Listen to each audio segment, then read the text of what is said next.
Can seem strange to have the gospel of the Transfiguration on the second Sunday of Lent.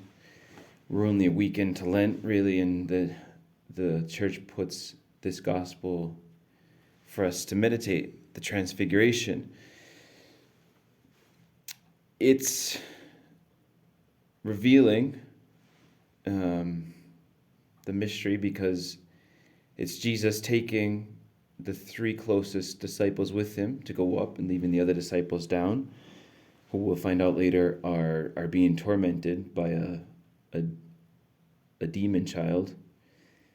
They're trying to exorcise him and they can't, and he's just, the whole scene is just like an absolute struggle and torment. And you could probably think that they were like, well, how come these guys got to go up to the mountain with Jesus? And they're being embarrassed and they're being basically just tormented down. People looking at them, it's like seeing how they're useless and they're trying to cast out the demon, and the demon's probably just getting worse. And people getting frustrated with them, and they're probably frustrated with themselves and frustrated with Jesus, frustrated with Peter, James, and John, who are up there in the glory, really. Not that they knew that, but that's just, you could have kind of just leave room for the imagination what the other ones were going through. But these three are chosen, and they see Jesus at his best. They see God. And it's in the Gospel of Mark today, so it's just after Peter says, "You are God," basically. I know who you are. You are the divinity. You are Christ. And it's smack dab right in the middle of the Gospel of Mark. The Gospel of Mark starts with the Gospel of Jesus Christ, the Son of God. And the whole Gospel is Mark asking the question, who is this man? Who is this man? Who is this man? We know who this man is. That's the whole question of Mark. And right in the middle, he says, "You are God." And the gospel ends with a centurion saying, "Truly this man was the Son of God." So the gospel starts with the phrase, the gospel of Jesus Christ, the Son of God, revealed in the middle, "You are the Christ," and ending with, "Truly this man is the Son of God." It's beautiful, very complex gospel, and very well thought out. So Jesus is there as God's divinity. Bright is the best that they can describe it. It's very hard to describe that scene of a man, but God, it's a mystery, obviously. So they do their best saying like, "Oh, well, look, it's like if his clothes were bleached, or and his face was like very bright." It's their best they can do, to explain what was going on. And in today's gospel, it's through Peter, because it's the Gospel of Mark. So they see Jesus at his best. And Jesus is talking about how he's going to be put to death with Moses and Elijah.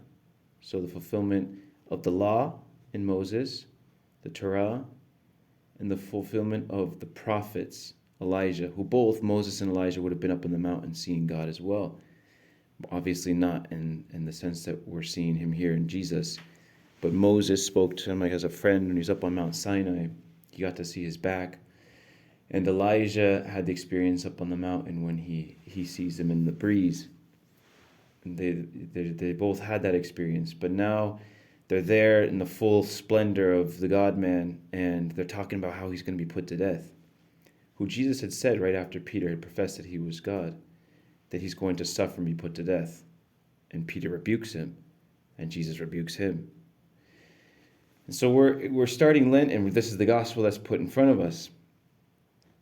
And we know that down the road, as we're getting closer, Peter, James, and John also are going to be chosen, and they're going to see Jesus at his worst. They're going to see the humanity at its complete worst when he's in the Garden of Gethsemane, and he's crying. He's probably sniffling, and he's terrified, so he's probably making sounds of someone who's terrified, which isn't really becoming. When you see somebody terrified and crying and like poor, it's like, it's kind of embarrassing. It's scandalous, because these three had seen him in there's divinity. Now they're seeing him like this, and it's a massive, massive swing from the dazzling, the bright, the glorious, to like this sniffling poor man who's like on his face, like crying and begging, And obviously, for us, these are all mysteries, and we're probably like, oh, this mystery of the Transfiguration, it's like, oh man, well, the mystery of Transfiguration, well, I'll meditate on it, but like, mysteries aren't really anything unless it has something of effect on me.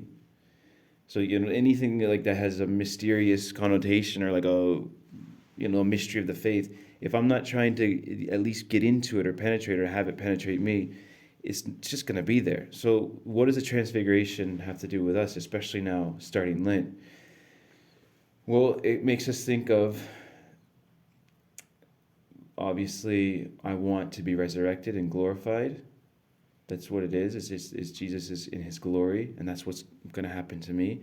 But there is no glory without being crushed and being crucified. There is no glory without the cross. And Lent is becoming more and more deeply aware and entering more into the mystery of the cross. The cross is an instrument of torture. The cross is a contradiction. The cross is an interruption. The cross is ugly. The cross is not pretty.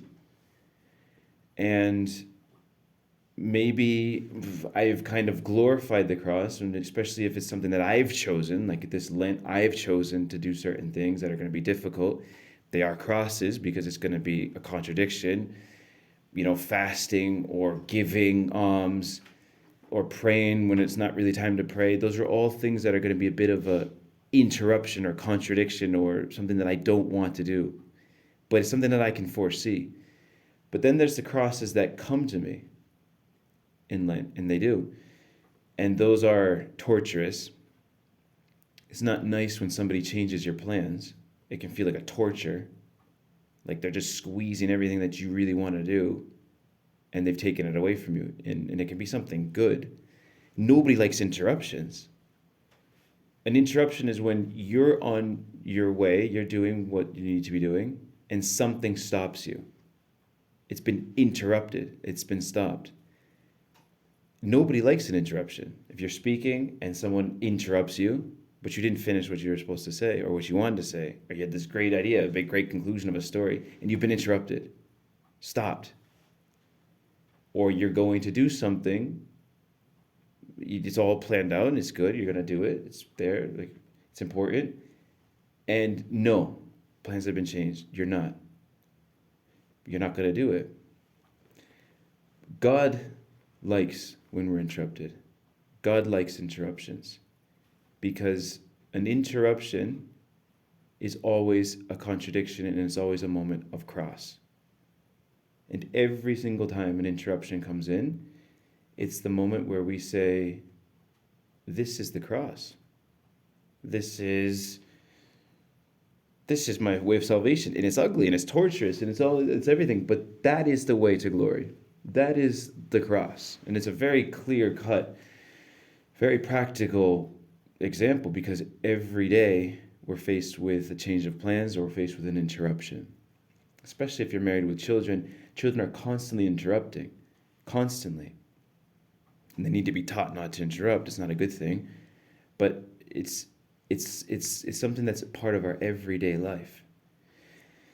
And so the Transfiguration, seeing God in his glory is hopeful because my body's going to be glorified, my soul is going to be glorified, I'm going to be in heaven, I'm going to be in paradise, I'm going to be in a constant state of peace and no interruptions and where I'm supposed to be at. And it's all going to be the absolute most amazing thing that a human being can conceive. And it's going to be wonderful and glorious. But down here, coming down from the mountain in this life that we're in, and this is what Lent reminds us, we need to first look for the cross. And we need to follow the crucified. And we need to not be enemies of the cross. And we need to see that in all these interruptions and contradictions and ugly moments and torturous moments, that's where we're going to be united with him. And that's where every single saint who's ever existed has always put emphasis, that we have to, in this life, search for him, and he repays us. He's going to repay us 100-fold, because he said it that it's going to be part of following him. We're going to have to take up the cross, and we're going to have to deny ourselves. But the payoff is that we're going to be following him. We're going to be with him. And who is this man? Well, he's God. And he has all the answers, and he knows exactly what's best for us. So starting off Lent, which is the second Sunday, let's go back into that preparation of our heart, because these crosses usually come when we're least expecting them, and have that spiritual intuition and ask for the grace to say, Lord, well, when they do come, may I maybe complain or squirm the least amount of possible, and may this be for my salvation and my purification. So, amen.